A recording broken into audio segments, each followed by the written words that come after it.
Yan, and yung dalawang electrical wires na pinasok ko. Dito manggagaling yung electrical panel, yung mga circuit breakers nandyan sa ilalim ng TV.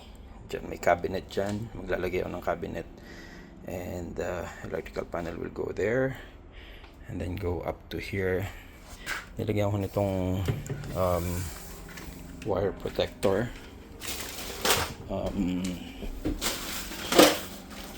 Siya. Yan. Yung loom cover para sa wire. Yan lang kasi yung dalawang wire na nasa loob nitong bakal na to. And although i-insulate ko naman yan, marami kasing matalas na ano dun sa loob. So I planned, well, nilagyan ko na nito pati dito sa kabila para every time nagagalaw dun sa taas hindi masusugatan yung mga wire. Yan lang yung dalawang wire na nasa loob ng mga bakal eh. So itong mga to nasa ilalim naman ng bench yung wires na yan. So hindi ko nalalagyan ng protective loom yan. So there we go. And then more wire. Itong dalawang wires na to para sa diesel heater yung isa. Bala kong maglagay ng charging station sa likod ng upuan and yung mga LED lights.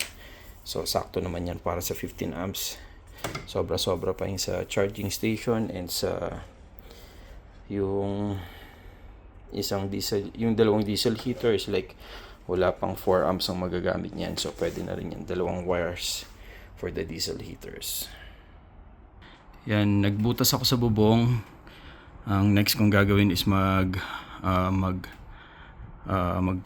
fish ako ng wire from here papunta dun sa gilid ng bus doon, and then down sa loob ng wall, and then papunta sa electrical panel para sa roof AC, air conditioning na nasa roof.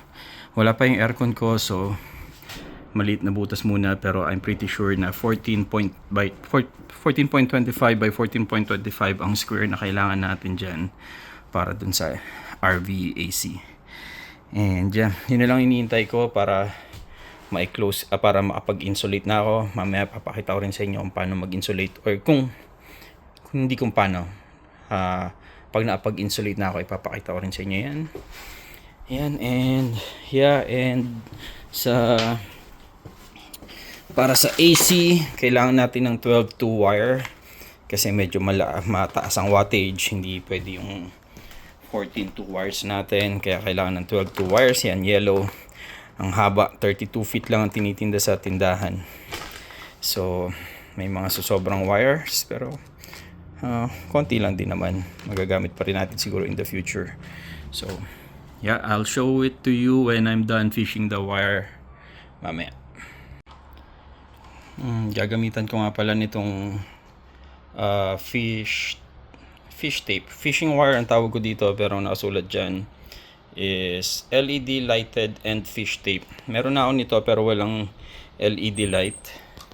Hindi ko makita sa bahay kanina, kaya bumili ko. Buti na may naka-sale sa Princess Auto. $14 lang, dati siyang $30. May ilaw na daw pero ayaw na umilaw, pero okay lang. Hindi ko naman kailangan ng ilaw na yan, so bonus na lang yan. Tinry ko kaninang i-fish lang yung mismong wire dyan, ayaw kasi may foam nga sa loob. So try natin tong fishing wire kung mapapalusot ko hanggang doon. Okay, I'll let you know. And success.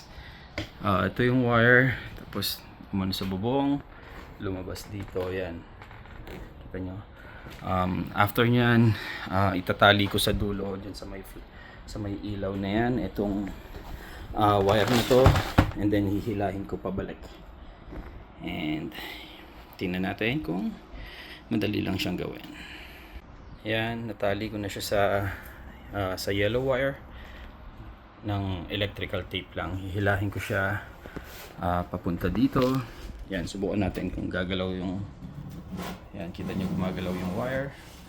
And dahan-dahanin kong hilahin dito para wag sanang maputol yung connection doon sa dulo. Yan, nahugot ko na yung wire.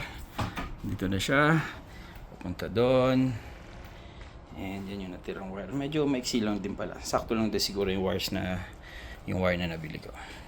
And ngayon, papatakbuhin ko na siya sa likod ng mga studs. Papunta doon sa likod ng bus.